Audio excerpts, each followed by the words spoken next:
오늘은 청탁금지법의 내용 중 적용 범위에 대한 설명과 주요 사례에 대해 설명드리겠습니다. 청탁금지법의 적용을 받는 대상은 공직자 등, 공직자 등의 배우자, 그리고 공무수행사인이 있습니다. 공직자 등에는 공무원은 물론이거니와 타 법률에 의해서 공무원으로 인정된 자, 공직유관단체 및 공공기관 임직원, 각급 학교 교직원, 학교 법인 임직원, 그리고 언론사 임직원이 포함됩니다. 공직자 등의 배우자는 어디까지나 직무와 관련된 경우에 금품 등 수수가 금지되며 공무수행사인은 공무수행에 관하여서만 금품 등 수수 금지 규정의 적용을 받습니다. 공무원이나 공무원으로 인정된 사람에는 임기제 공무원, 공중보건의사, 청원경찰이 포함됩니다. 다만 행정기관에서 일하는 공무원이 아닌 계약직 직원은 적용 대상이 아닙니다.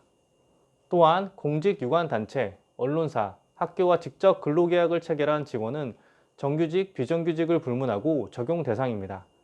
따라서 근로계약을 체결한 공직유관단체 계약직 직원은 적용 대상입니다.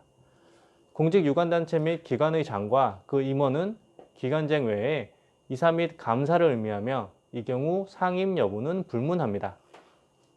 공직유관단체 및 기관의 직원은 공직유관단체 또는 공공기관과 직접 근로계약을 체결하고 근로를 제공하는 자를 말합니다.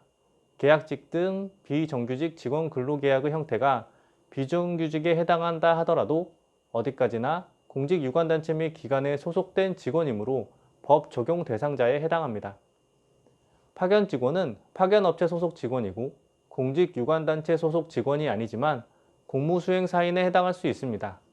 이는 파견직원을 공무를 수행하기 위하여 민간 부분에서 공공기관에 파견 나온 사람으로 볼 수 있기 때문입니다. 공직유관단체와 용역계약 등을 체결한 법인, 단체 또는 개인은 공직유관단체 소속 임직원이 아니므로 법 적용 대상자에 해당하지 않습니다. 예를 들어 공직유관단체에서 일을 하는 경비, 환경미화원, 시설관리원, 식당 책임자 등이 그러합니다. 한편 동법은 공직자뿐만 아니라 공직자 등의 배우자에 대해서도 규제를 하고 있습니다. 원칙적으로 공직자 등의 배우자는 공직자 등의 직무와 관련한 금품 등의 수수를 금지하고 있습니다. 만약 공직자 등이 자신의 배우자가 공직자 등의 직무와 관련한 금품 등을 수수한 사실을 알았음에도 불구하고 신고하지 않았다면 공직자 등은 법적 제재를 받습니다. 하지만 청탁금지법은 배우자에 대한 제재 규정은 없습니다. 그렇다면 청탁금지법이 적용되는 공무수행사인은 어떤 사람을 말하는 것일까요? 우선 법령에 따라 설치된 위원회의 민간위원, 법령에 따라 공공기관의 권한을 위임, 위탁받은 법인단체, 그리고 그 기관이나 개인이 이에 해당합니다. 또한 법령에 따라 공무상 심의평가를 하는 개인 또는 법인단체, 그리고 공무수행을 위해 공공기관에 파견 나온 민간인과 같이 공공기관의 의사결정 등에 참여하는 경우 공무수행사인에 해당합니다.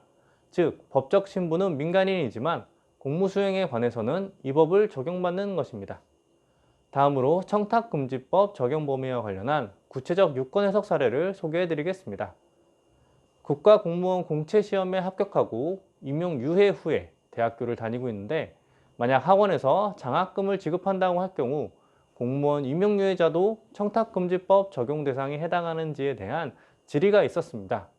청탁금지법에서 말하는 공직자 등은 국가공무원법 또는 지방공무원법에 따른 공무원과 그 밖의 다른 법률에 따라 공무원으로 인정된 사람을 의미합니다.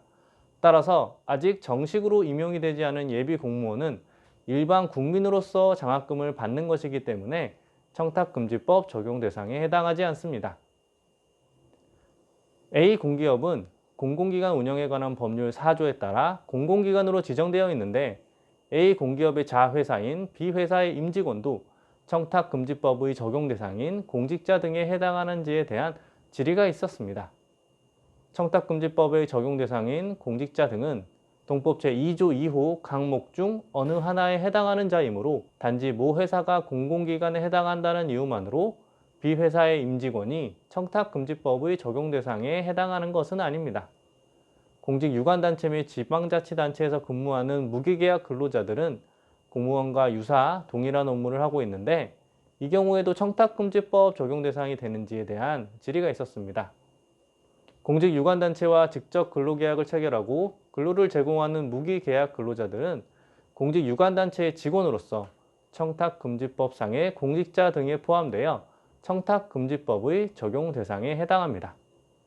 반면 지방자치단체에서 근무하는 무기계약 근로자, 특히 공무직 근로자들은 지방자치단체와 근로기준법상의 근로계약을 체결한 것이기 때문에 청탁금지법상 공무원이나 공무원으로 인정된 사람으로는 볼 수 없어 청탁금지법 적용 대상에 해당하지 않습니다.